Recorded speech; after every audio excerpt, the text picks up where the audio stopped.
The Earth is hurting, and it had been long before Al Gore became a movie star. So is it a sign that we are now finally ready to save the planet when hundreds of thousands of fans go to see over 120 bands on all 7 continents in last week's 24-hour Live Earth event? Al Gore says it is time to stop the destructive activities and to begin the healing process. But German magazine Der Spiegel pointed out that the pollution from the celebration itself was pretty damaging. Up to 100,000 tons of CO2 was emitted because concertgoers still use planes, trains, and automobiles. So it felt pretty good that the gig I played with Enzym Watanabe at the Center for Water Studies on Better World Island in Second Life did not increase our carbon footprint much at all. Of course, the 200+ Avatar listeners seem fairly insignificant compared to the 19 million people who watched Live Earth on NBC and their Microsoft-backed affiliate MSNBC. What is it with all these mega corporations hopping on the green train anyway? Planet Thought's Raymaker is an activist at the Center for Water Studies. There is not a long working history between the extreme environmentalists and extreme corporate world, and there's a little bit of suspicion. I would say that it's up to the environmentalists to listen to any idea that's proposed by a business. If it seems to be a step in the right direction, I don't think we should discount what they're doing. Planet Thought's partner Delia Lake is open-minded and ready to roll up her sleeves.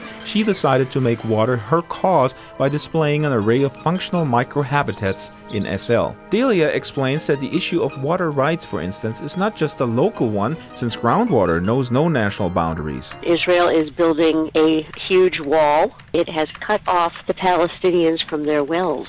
On the other side with Israel, their water supply comes down through rivers from Iraq. While we pass dolphins, eels, and whales on our scuba dive, Delia talks about companies like Nestle who want to privatize water, a trend in underdeveloped countries. Governments either have insufficient power or a level of corruption that is extensive enough that they cannot deliver water supplies to people. For Delia, the message is free water for everyone. And clean forests too. This temperate rainforest resembles areas in the northwestern United States, and if one would go up farther north into Canada, you would find primarily Douglas firs and Sitka spruce. They grow very tall. They get more than 80 inches of rain a year. What a great teaching tool this sim is. While product managers at NBC's parent General Electric are probably analyzing whether the increase in brand awareness justifies another Live Earth spectacle,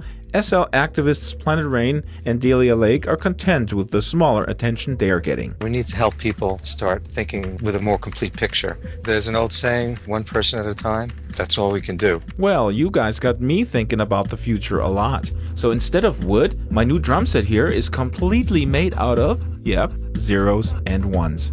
For Life4U News, this is Draxtor Despres.